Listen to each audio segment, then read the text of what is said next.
back to another video. So I'm gonna take a look at the Crash Bandicoot handheld games. So the story starts off with Uka Uka once again questioning Cortex about his past failures. So here's the huge adventure.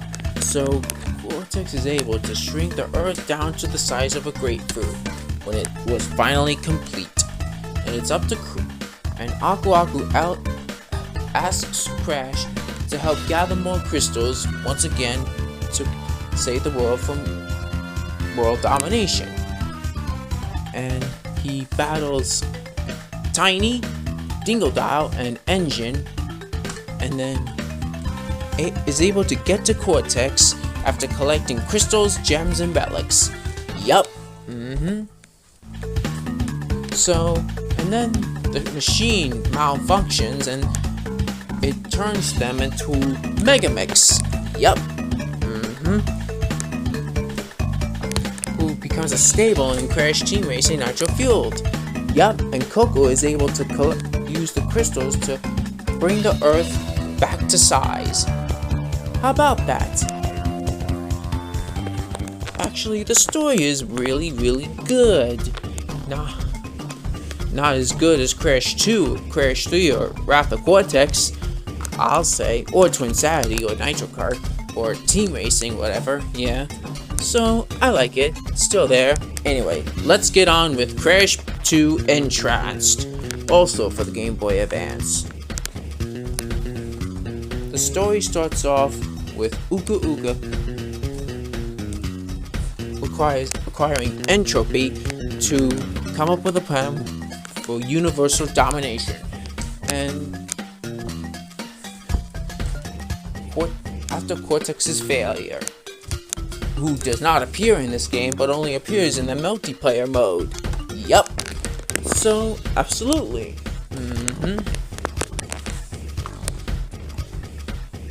So, it's the introduction of Entrance. Yup. I'll say. Get it? So yeah. Well, actually. Oh, and might I say, Fake Crash, who earlier made appearances in the Naughty Dog games, Crash Team Racing and Crash 3, might I say. Where he made, and he's made off of bootleg Japanese Crash merch. Yup. And that was a mod. Yup. Oh, and once the Bandicoots are captured, Entropy hires Entrance, who hypnotizes the Bandicoots of Coco, Crunch, and Fake Crash. And it's up to Crash to save the day once and for all. And once he saves Crash, Coco, Crunch, and then Coco, and then teams up with Fake Crash, he defeats Entrance and has collected all the crystals, gems, and gem shards, and got all the colored gems, defeated Entropy, and then the Bandicoots captured him and took a picture with him. How about that? So yeah, that's the story. And then Uka Uka doesn't take it anymore, and then that's the end for now. Uka Uka reminds the Bandicoots that don't hear him that the next time they'll see a real adversary. Yep. Oh, and I actually like the cutscenes. Yeah, they're good, and this game is good. Yeah. So absolutely, I'll say. And the boss fights are actually good, just as good as Crash Huge Adventure, I'll say. Look at Coco. Getting out of the oh, and you play Coco in space shooting levels and Crunch in ball rolling levels. Not much of a platformer Coco is as she was in Wrath of Cortex, or later on in mind of a mutant. Time for Crash Nitro Kart on the GBA. Yep, the story is simply the same as the console version. After all, the console version may be better, but this is good. Yeah, it's the same story mode as the console version. Yep, I'll say. I don't mind that. Yeah. So yeah, the races are the same and the cutscenes are similar. Yep. And Coco looks like an adolescent. Yeah. So yeah, Team Bandicoot stands victorious. Yep. Oh, and you've reached the circuit. Yep. The Bandicoots are back home again, and Team Cortex is stranded in Terra. Yep. On to Crash Purple, which is decent. Yeah. The story starts off with Cortex and Ripto plotting a way to plan world domination, and of course Crash and Koa up to it once again. Yep, they end up disguising Ripto's minions as Spyro, causing confusion amongst Crash and Spyro. Yep.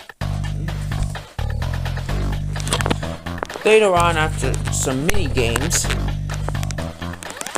Spyro and Crash team up after a misunderstanding battle, and then Coco teams up with the Professor to track down Cortex and Ripto. I'll say. And then after a battle with Tiny and later, and actually this is the first appearance of Nina. Well, it's a running gag. Nina as a child in this. It's another version of Nina, not the real Nina we see, who makes a first appearance in Twinsanity, but an alternate version of Nina. After a battle with Ripto, they go to Tech Park after collecting all the gems, and then they defeat Cortex and Ripto, and Spyro, Coco, Crash, and the others are victorious. Yep. So yeah, the mini games are good, the cutscenes are fine, and the story is decent. Yeah, and yeah, Cortex and Ripto teaming up to disguise Ripto's minions as Crash and Spyro in Dragon Worlds and Wumpa Island. So yeah, I'll say Nina is fine. This is another version of Nina from an alternate universe. Yep. So yeah, on to the infamous Crash game, Crash Boom Bag. The story begins with only a visual called the Viscount, who tricks Crash and Coco into competing for a prize, into helping him. Yep. Oh, and they go into many worlds. Yep. And it's fun, and it's pretty mediocre. Yep. So yeah. Oh, and the story is boring and it's pretty mediocre. Yeah. So yeah, and it's bad at the same time as mediocre. Yep. Not a good game. No. His beloved grandfather with the final key. Yep. And it's freezing, they said. Yep. Sunken ship, and then a castle. Yep. And then I like playing as Coco in this game, but it's fine. Yeah. He's about to reach the tower, and turns out it's a giant crystal and lots of Wumpa fruit. and Crash and Coco would save the day once and for all. And Cortex is a failure. Yup. I'll say. Get it? Oh, and it's just a Mario Kart clone. Not as great as Crash Bash. Crash Bash is way better. Even if it's on my emulator device, which is what I got for my birthday. Yup. Instead of a Game Boy Color. But yeah, with Nintendo buttons. Yeah. So yeah, I'll show it to you in another video. Who knows? Yup. So yeah. And then we have the handheld versions of Crash of the Titans. Yup. I would say the console version is way better, so let's take a look at the Game Boy Advance version first. It starts off with Aku Aku in spirit, waking him up in a hurry, and he, Coco, and Crunch are captured once and for all. Yup. Yeah, and Cortex and Dingo Dial's in this game as well, I'll say. Yeah, it's strange to add many versions of Dingo Dial and handheld versions of Crash of the Titans and not the console version, yeah. Oh, and you beat Cortex up in the kick his butt, yeah. So yeah, Uka Uka recruits Nina to. Oh, and Coco and Crunch are still captured, and it's up to Crash to save them once and for all. And he comes across Tiny, Nina, Dingo Dial, and Engine. Yup. After defeating them, he reaches Cortex's lair. Yup. And yeah. After defeating Uga Uga, Nina, and of course Cortex, Crash, and way after Crunch is back home, after being rescued by Crash, Coco, and Aku Aku are back home again, and this is where Coco, and there's Crunch back home where he is, yeah? He belongs, yeah? And it's the same thing, and it's a little different from the console version, yeah? And Crash kind of says something, yep. So what do I think of this game? It's good. 6 out of 10, yeah. Great. 7 out of 10. I'll go with great. 7 out of 10, yep. So yeah, it's good, yeah. It's great. 7 out of 10, yeah. And I'll say it's fine, yeah. Next up is not this version. We already discussed with it.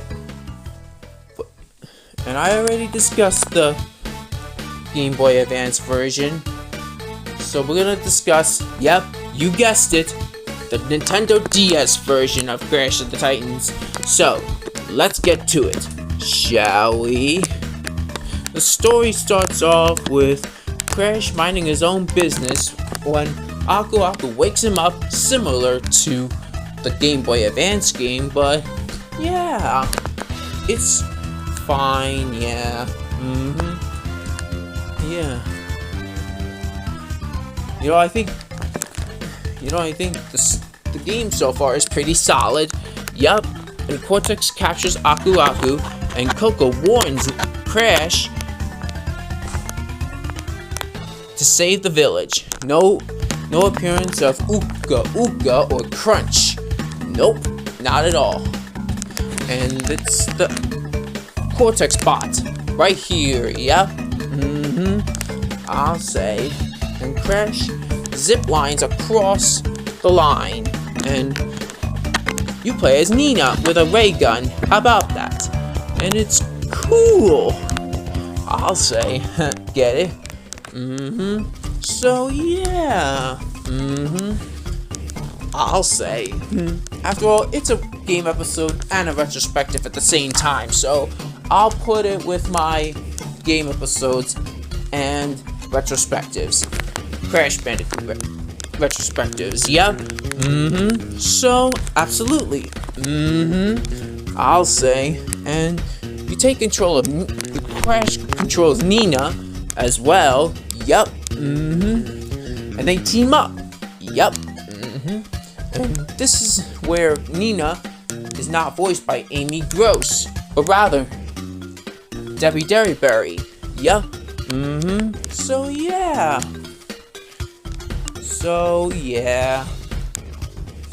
Mind of Immune may be the last game where Coco's voiced by Debbie Derryberry. But yeah. Starting with the Insane Trilogy, she's voiced by Anna Sophia Robb.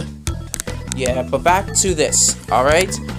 It transforms Nina, the machine transforms Nina into a baby. And Crash and Coco are back home again.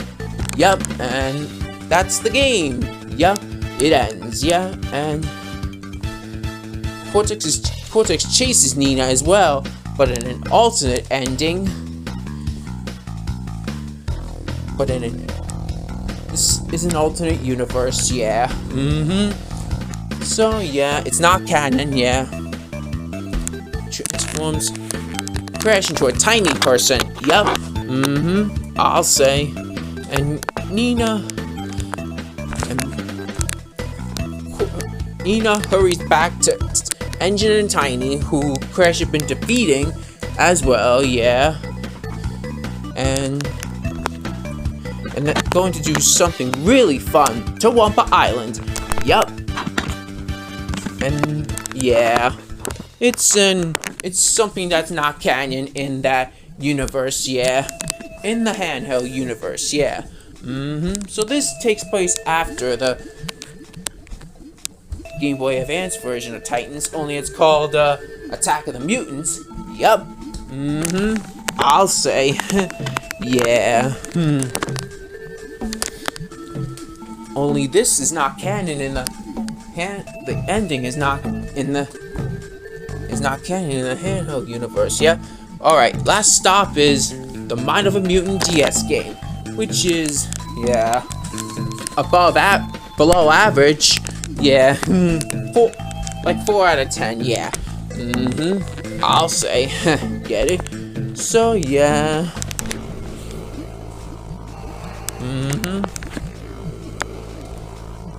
and it's making sounds with their mouths. Cortex has invented a device which this is the last entry in the Crash Handheld universe. Yep. I'll say. And I gotta say the console version is so much better than the DS version. Yep. Because it's playable Coco as well as the adventure is better, yeah. And yeah. So and the boss fights are decent, yeah. 5 out of 10 decent, yeah. So yeah, it's a side scroller like the GBA versions. Yep. And there's Crunch. Yep. No Uka Uka still. Nope. Not at all.